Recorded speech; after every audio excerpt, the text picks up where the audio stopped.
या हमारे मन में विचार बा, आत्मा साफ बा नहीं बा।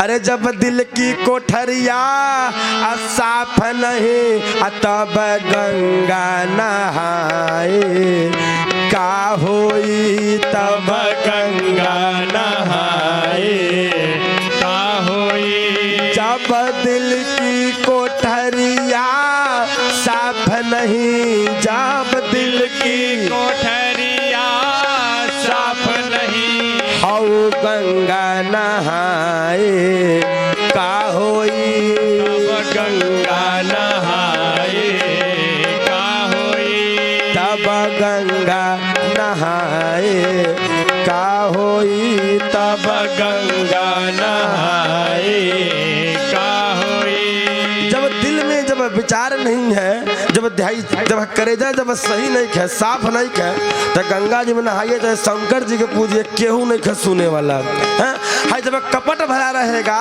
तब माला कितनो डोलाओ बाबू हो, को जब पूरा नहीं होई।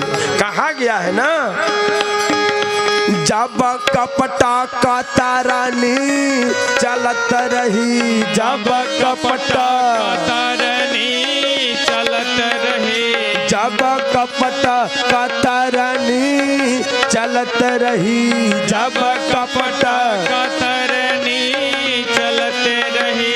तब माला डोलाए का होई, तब माला डोलाए का होई। तब माला डोलाए का होई, तब माला डोलाए का होई।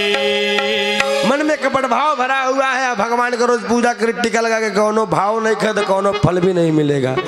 जब भी भगवान का पूजा कीजिए निष्काम होके, कहा गया है कि हे सरकार निष्काम होके मैं दिन रात गाऊं गोविंद दामोदर माधवेति।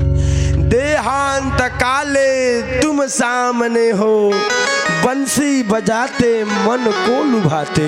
अरे यही गीत गाते मैं तननाथ त्यागू गोविंद दामोदर माधवेति। कहना है तो खाली एक चीज, परमात्मा ये जीवन तो कैसो निकल जाएगा, है? कुछ बीत गया, कुछ बीतने वाला है, है? अब रात हुआ है तो सुबह भी होगा, होगा कि नहीं? आज सुबह हुआ है तो रात भी होगा। अब चाहे आप इस बात को मानिए चाहे न मानिए, सही है कि नहीं? उल्लू सोचता है कि हे भगवान कब दिन न होके ओकर चाहले दिन नहीं होई, सही बताइएगा। और कौआ सोचता है हे भगवान कब जिंदगी में रात न होके ओकरे कहले रात नहीं होई। सत्य है, रात हुआ है तो दिन होगा, दिन हुआ है तो रात होगा। सुख है तो दुख भी रहेगा, दुख है तो सुख भी। इस चीज को आप स्वीकार लेंगे तो मन में भाव आ जाएगा। लेकिन मनुष्य इसी चीज को स्वीकारता नहीं है, मनुष्य इस चीज को नहीं स्वीकारता है। दुख आएगा तो नहीं सहन होगा, सुख आएगा तो सुख के घड़ी लगेगा कितना जल्दी खत्म हो गई, आज दुख की घड़ी नहीं झेल पाता है। इसी चीज को स्वीकार लीजिए कि हे भगवान आज दुख बानी तो बिहान सुख हो रही, और आज सुखी बानी तो कल दुख भी होगा। इस चीज को स्वीकारिए, इस चीज को स्वीकारिए कि हे भगवान जन्म लिया हूं तो एक दिन मरूंगा जरूर। अटल सत्य है कि परमात्मा जन्म भइल बा त मरब जरूर, लेकिन जब मैं मरूं तो देहांत काल, जब मेरा देहांत हो उस काल में तुम सामने हो, आप मेरे सामने रहिए बंसी बजाते हुए, मन को लुभाते हुए, और मैं आपका नाम लेते हुए तन नाथ त्याग दूं, इस तन को मैं त्याग दूं। और गीत का है श्री कृष्ण गोविंद हरे मुरारी, हे नाथ नारायण बास। यह चीज मांगी कि भगवान जब मैं विपत्ति में रहूं तब आपका साथ न छोड़ू, जब मैं सुख में रहूं तब आपका साथ न छोड़ू, जब मेरी गरीबी हो तो मैं आपका साथ ना छोड़ू, और जब मेरी अमीरी हो तो मैं आपका साथ ना छोड़ू। ये चीज मांगिए महाराज। धन दौलत जो है ये अपने कर्म से आप पा सकते हैं, हैं? अब मिला हुआ धन दौलत अपने कर्म से आप डुबा भी सकते हैं, सही है कि ना? धन दौलत मान सम्मान अपने कर्म से आप पा सकते हैं और अपने कर्म से डुबा सकते हैं। तो फिर इस चीज को मांगने मांगने की क्या आवश्यकता पड़ गई?